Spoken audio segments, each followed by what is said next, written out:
Hola queridos amigos, buenos días, buenas tardes, buenas noches, mis amigos de Europa, de Asia, de América Latina. El motivo de esta reunión, en realidad, creo que es interesante. Y yo el día de ayer creo, sí asistí a una conferencia sobre un tema de geopolítica, pero me causó impresión que en la conferencia no se hablara varios temas. Si nosotros queremos hablar en realidad sobre geopolítica, hola Javier Villanueva, me encantaría que pongan compartir. Estamos en el siglo XXI, tenemos que hablar en realidad sobre lo que es la nanotecnología, tenemos que hablar sobre la inteligencia artificial, tenemos que hablar la revolución que hay ahora en el sistema de energía solar. Actualmente en Los Ángeles hay más de 140 kilómetros sobre energía solar en las casas. O sea, ya en la energía eléctrica, el costo de la energía eléctrica ya debe de empezar a costar menos. Ya debemos de hablar de que la importancia de la hidroeléctrica va a ser limitado a algunas zonas rurales. Hola Gloria, hola Lucho, qué gusto saludarte desde Australia.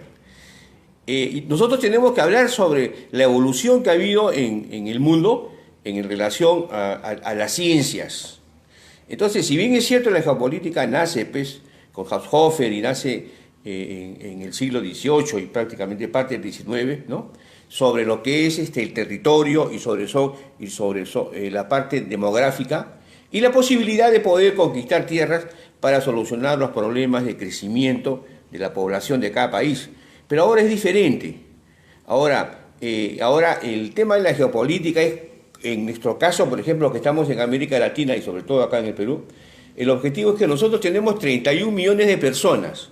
De ese 31 millones de personas, más de 2/3 son mano de obra no calificada. Ese 1/3, si lo repartimos en varios cuadriles, tenemos muy poca gente de mano de obra tecnificada, muy pocos profesionales de grado de doctor. Entonces, el tema va más allá. El tema va más allá porque el tema va hacia la interrelación. Pero no solamente a la globalización, que no ha sido bien entendida. Hubo un señor que se llamó Hernando de Soto. Bueno, hasta ahora vive. Hernando de Soto lo tengo ahí. Es uno de mis contactos en LinkedIn y con el que hablo en LinkedIn bastante con él. Él habló sobre un TLC interno, sobre la importancia en realidad de desarrollar los mercados internamente. Entonces, la geopolítica debe estar relacionada, en nuestro caso, que este es un continente de la paz.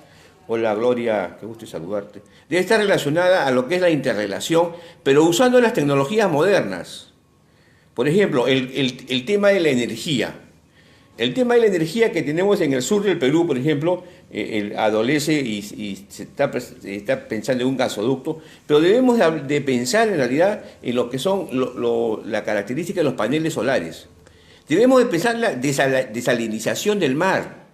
Eso es importante para poder irrigar la costa peruana. O por último, lo que debemos de pensar es en hacer trasvase del agua de la selva hacia la costa. Entonces, el tema de la...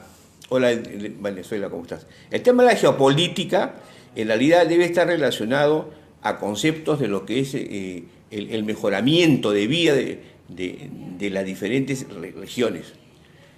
Por ejemplo, los estados que se encuentran limítrofes deberían de coordinar en cómo mejorar la calidad de vida de las ciudades fronterizas y a través de la integración de la energía, a través de la integración de los mercados y a través de la integración del flujo de personas. Entonces, creo que eso es importante. Yo observo en las conferencias, cuando se habla de geopolítica, se habla pero del siglo XX y se habla del siglo XIX. O sea, las concepciones se están basando en características ideológicas o en características de dominio de una nación sobre otra. Ya eso en realidad no tiene sentido.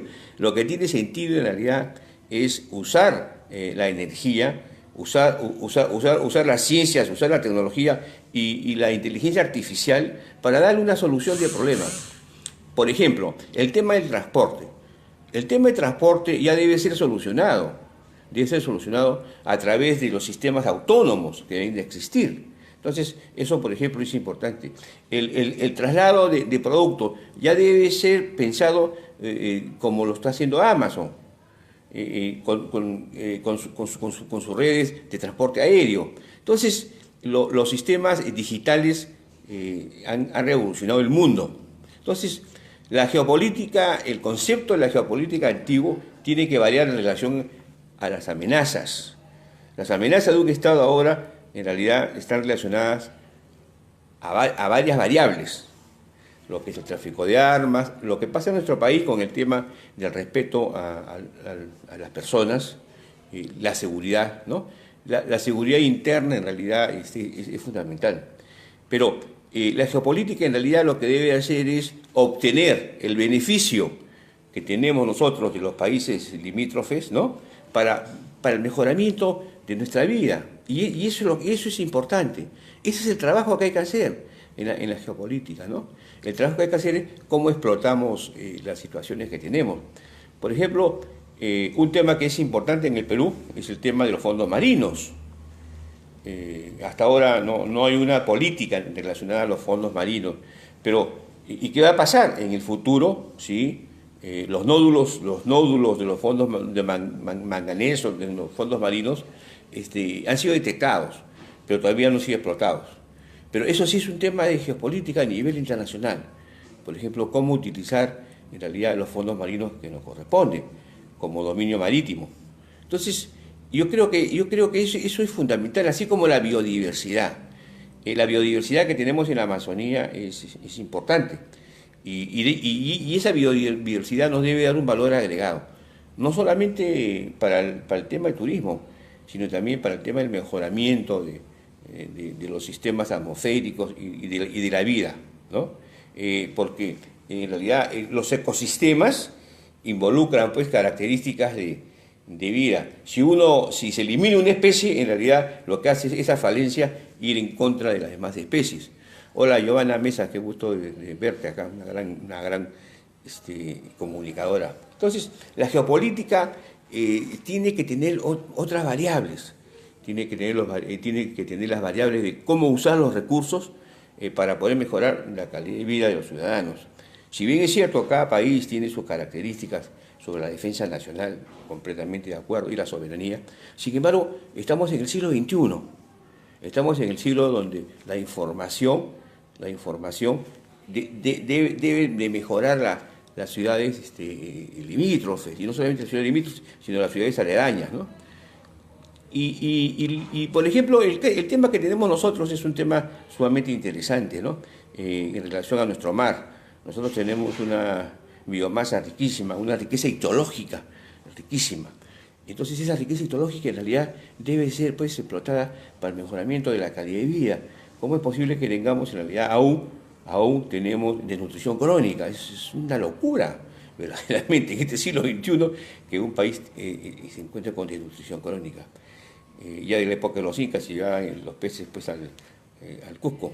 Entonces la desnutrición crónica es algo que no debe existir. Es una limitación para nuestros ciudadanos del futuro. Entonces la geopolítica primero debe mirarse de manera interna. ¿Cómo debemos fortalecernos? Hola Carlos Yamamoto, ¿cómo podemos ser mejores? ¿No? ¿Cómo podemos mejorar la innovación, la creatividad? ¿Cómo incentivarla? ¿Cómo desarrollar una industria interna, ¿no? Primero los países tienen que pensar en desarrollarse internamente y después dedicarse ya a las exportaciones. En varios estudios que he realizado, por ejemplo, vamos al caso del Japón. El Japón, después de que se rindió incondicionalmente en la bahía de Tokio, a bordo del acorazado Missouri, a las fuerzas americanas, ¿no? Interesante, ¿no? Nombraron un general inteligente, Douglas MacArthur. Douglas MacArthur llegó en su avión a Harvard y lo encontró al profesor William Deming dictando clase. Profesor William Deming, profesor Plaza, no vamos. Se lo llevó a Japón. Y Japón creó lo que es la ingeniería de valor y el análisis de valor. Estamos hablando de 1945. La ingeniería de valor era cómo hacer un producto a menor costo y mejorar los componentes. Y el análisis de valor, cómo llegar a los mercados a un menor costo. Y la industria automovilística japonesa se desarrolló por la ingeniería de valor y el análisis de valor. O sea, primero Japón se potenció y después hizo la apertura de mercados, ¿no? Nosotros hemos hecho al revés. Nosotros nos hemos abierto a los mercados, ¿no? Claro, con esos presidentes que hemos tenido como Toledo, qué barbaridad, ¿no? Y otros, ¿no? Y se sentían felices con los tratados de libre comercio. Pero yo pregunto, si tú quieres comprar una vitamina americana, ¿la puedes comprar? No, puedes comprar, carísima. O sea, tienes que irte a Estados Unidos y traerla en tu maleta. O sea, el Tratado de Libre Comercio en realidad ha beneficiado, no sé, seguramente a algunos sectores, ¿no? Específicos. Pero uno debe abrirse al mercado internacional bien, porque yo estoy de acuerdo, debe haber globalización, pero tenemos que fortalecernos, nuestros recursos y nuestras capacidades. Eso es importante. Y les voy a poner un caso, que lo estuve estudiando. Por ejemplo, en la industria, en Trujillo, hay como un pequeño mercado de zapatos para personas, ¿no? Pero los zapatos, ¿de dónde vienen? De la curtiembre. ¿Y la curtiembre de dónde viene? Del ganado vacuno. ¿Y el ganado vacuno cómo hace para crecer? Tiene que tener pastos. Entonces, se trajo las máquinas y se trajo pues todo el mejoramiento. Vino una comisión de Alemania, me acuerdo, en el siglo pasado, en 1960, pero no se hizo toda la cadena de valor. Entonces, si nosotros queremos pensar en geopolítica, primero pensemos en los clústeres. ¿Qué son los clústeres? Son todo el conjunto de industrias complementarias y suplementarias para poder desarrollar mercados. Así es. ¿Está bien abrirse los mercados? Sí, por supuesto que está bien abrirse. ¿La balanza comercial siempre debe ser positiva? No. La balanza comercial, que es la diferencia entre las exportaciones y las importaciones, no necesariamente tiene que ser positiva. Porque si nosotros exportamos productos, por ejemplo, a Japón o a Corea, y importamos bienes de capital, maquinarias modernas, eso está bien, está perfecto, si existe esa congruencia, ¿no? O sea, la balanza comercial, o sea, no es necesario que las exportaciones siempre sean mayores que las importaciones, ese es un engaño, eso es una fase, una parte, pero también conviene que importemos nosotros tecnología. Está bien nosotros que importemos todo lo que nos pueda dar una mejor calidad de vida en la educación y en la cadena de valor, ¿no? Pensemos en la parte logística. Y miren, el tema es geopolítica, pero voy a dar un ejemplo. ¿Ustedes han escuchado hablar algún alcalde, alguno de estos señores que ya son alcaldes elegidos, de un plan logístico? No han hablado de un plan logístico. O sea, han hablado de otras cosas, pero no han hablado de un plan logístico de la ciudad. La logística es importante. Y yo tuve la oportunidad de participar hace varios años en un trabajo internacional sobre cuáles eran las mejores prácticas logísticas en las capitales del mundo. ¿Cuáles eran las mejores prácticas logísticas en las capitales del mundo en relación al transporte de mercadería? No, con varias universidades del extranjero. Yo era parte de un equipo de la Universidad Nacional de Ingeniería y logramos determinar que era París. París recibe 800.000 o 900.000 personas diarias de turistas y sin embargo la parte logística está solucionada. Entonces, cuando hablamos de geopolítica tenemos que hablar de la logística de nuestros pueblos fronterizos. ¿Cuál es la logística? ¿Cuál es el costo de la energía? ¿Cuál es el costo de su avituallamiento sobre sus negocios o sus empresas? Entonces, eso es geopolítica. O sea, cómo aprovechar las energías de los otros países para poder nosotros desarrollar. Indudablemente que tenemos amenazas comunes, claro que tenemos amenazas comunes. El narcotráfico, por ejemplo, ¿no? ¿Cómo puede ser posible que no se considere dentro de la geopolítica que somos el país que produce más cocaína a nivel mundial? Eso no me parece una alegría, eso no me parece que pensemos en el doctor Chávarri, ¿no? Pensemos en reducir los envíos de la hoja de coca. ¿Y cómo tiene que ser? A través pues, de una serie de planeamientos estratégicos. y también en geopolítica, porque claro, los americanos son los que consumen, por supuesto, pero no porque consumen ellos, nosotros no vamos a decir, no tenemos nosotros la culpa del precio de los narcotraficantes, no, por supuesto que no, estamos todos de acuerdo, pero tenemos que tener medidas actuales. Cuando hablemos de geopolítica tenemos que hablar de nanotecnología, tenemos que hablar de la inteligencia artificial, tenemos que hablar de lo que es en realidad el uso del agua y cómo la riqueza hidrológica la estamos manejando para destruir la desnutrición crónica que tenemos en los Andes, en las zonas andinas, interandinas y altoandinas. Tenemos que pensar en que tenemos, por ejemplo, el lago Titicaca, que está contaminado. ¿Cómo vamos a hablar de geopolítica si el lago Titicaca está contaminado? Eso hay que solucionarlo, señor presidente.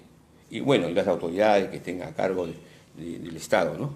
Entonces, yo creo que esos son temas que tenemos que ver nosotros. Así como Hernando de Soto habló sobre la importancia de un tratado de libre comercio interno, ¿no? Bueno, ahora está trabajando en el extranjero, ¿no? Nosotros tenemos que hablar sobre una geopolítica interna, in situ, ¿no? Eso es importante. Almirante Raúl Parra Maza, qué gusto que usted esté acá. Maggie Smith, Cavalí, qué gusto. El Instituto Histórico de Estudios Marítimos está pues en el tema de los estudios estratégicos. Y quiero felicitarlo al almirante Parra Maza por eso. Entonces, la geopolítica también tiene que ser interna. Y el almirante me va a comprender, porque él ha sido presidente de la Sociedad Geográfica Nacional. Y justo estamos pensando en un tema logístico. Y nosotros tenemos que pensar en la parte logística ahora, no mañana, ahora. Y tenemos que pensar ahora en relación a plataformas logísticas. Y tiene que ser ahora. ¿Y por qué tiene que ser ahora? Porque el comercio internacional no va a parar. No va a parar. Las inversiones extranjeras van a ir donde hay... Las inversiones extranjeras, aparte de la seguridad legal, van a ir a lugares donde hayan centros inteligentes de información. Entonces, eso es lo que nosotros tenemos que lograr. Nosotros tenemos que concebir, en realidad, cómo desarrollar la logística en nuestro país. Y bueno, indudablemente la logística debe empezar por la logística interna, por supuesto, de los distritos, de las provincias. Pero no solamente es el ente privado, sino debemos de tener alianzas estratégicas. ¿Qué es una alianza estratégica? Una alianza estratégica es el beneficio de ambas partes. Eso es importante. Es diferente que el joint venture. El joint venture en realidad es cuando te contratan a ti y usan tus servicios o usan tu tecnología y después se rompe el contrato. La alianza estratégica no. La alianza estratégica lo que te da es un beneficio en el mediano y largo plazo. Entonces, todos los recursos y las capacidades que tenemos nosotros en el Perú, en realidad deben de estar desarrolladas en relación a los conceptos de geopolítica que existen en el mercado. Pero estamos en el siglo XXI, no estamos en el siglo XX. Estamos en el siglo XXI. Y en el siglo XXI, en realidad, lo importante en el siglo XXI es aprovechar todas aquellas facetas que tenemos, no solamente como ciudadanos, porque otro tema que hay que ver también y que es importante es la función de los ciudadanos, ¿no? Los ciudadanos son parte en realidad de una metrópoli, pero es parte en realidad de todo lo que es el espíritu nacional, la identificación nacional, ¿no? Entonces, tenemos una gran responsabilidad. Y la responsabilidad es la siguiente: somos 31 millones de personas y de los 31 millones de personas tenemos más o menos un 2 tercios de mano de obra no calificada. Y eso es lo que tenemos que luchar. Tenemos que esa mano de obra no calificada entre, ya no en el proceso ese que había en el siglo XX, de todo un proceso educativo, sino usar la tecnología. Usar la tecnología. Ya los niños desde la selva, que es uno de los proyectos que tengo en la escuela rural, que es lo que estoy pidiendo que me ayuden, es a una escuela rural que se encuentra en Caspizapa, la provincia de Picota, el distrito de San Martín, que tengan conectividad con Internet. Fundamental. Eso es fundamental. Y la educación tenemos que utilizar todos los medios. Entonces, la geopolítica es importante siempre y cuando nos preocupemos de los peruanos. De los peruanos. Bueno, en realidad esa ha sido una conversación que he querido tenerla de una manera rápida, pero que es importante hacer ver de que hay instituciones representativas y tutelares de la nación que son las que tienen que ver ese tema de la seguridad. Y antes de terminar quiero hablar sobre un tema que es importante, que es la seguridad alimentaria. Nosotros debemos tener una seguridad alimentaria ya. Con todas las riquezas que tenemos que tener una seguridad alimentaria. Y ese es uno de los objetivos importantes, la seguridad alimentaria de los peruanos. Si uno viaja, y tuve la oportunidad de vivir en Europa, y la seguridad alimentaria está activa, no hay problema. ¿Y nosotros por qué no? ¿Cuál es la diferencia? No hay diferencia. Entonces, no solamente es cuestión de agroexportación, me parece muy bien la agroexportación, pero también tenemos que ver el tema de más de dos, ¿no? Que hasta ahora no sale. Yo me acuerdo de haber trabajado ese tema hace como 25 años, creo, cuando la UNI me contrató. Una parte, yo hice un trabajo logístico esa parte, ¿no? Más que dedicada pues al forraje. No puede ser, pues. Bueno, entonces, en realidad hay bastante trabajo interno que hay que hacer. Y ese trabajo interno creo que es fundamental, pero usando ahora la tecnología. La tecnología es fundamental, ¿no? Y bueno, muchas gracias por escucharme y por estar siguiéndome. Y ya seguiremos conversando. Gracias, hasta luego.